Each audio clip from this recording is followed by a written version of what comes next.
அடி உன் மூச்சினை மெல்ல நான் கேட்கிறேன். அந்த ஓசைக்கு இணையான இசை இல்லையே.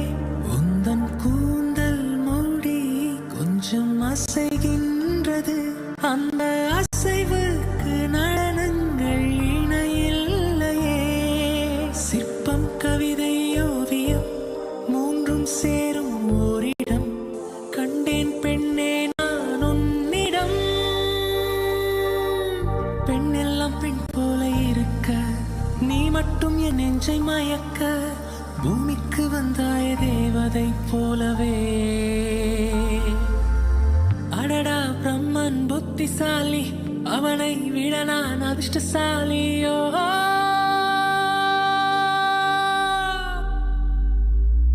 ஓ செஞோரிட்டா, பேசும் மெழுகு